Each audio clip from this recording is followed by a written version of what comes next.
¿Qué son los palieres? ¿Cómo saber si ya no sirve? ¿Cada qué tiempo se hace mantenimiento? Los palieres, junta homocinética o tripoide, es el encargado de hacer girar la rueda en todas las direcciones. Si presenta sonidos al girar izquierda o derecha, es momento de reemplazarlo.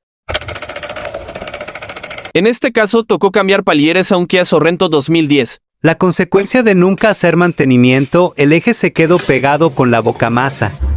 Intentamos sacarlo con prensa, lo cual resultó difícil. Luego procedimos a calentar para que suelte el óxido. Después de varios intentos y unos cuantos golpes, logramos retirar el palier. Debido al proceso y la alta temperatura que se sometió, el rodaje resultó afectado, por lo que también se tiene que reemplazar.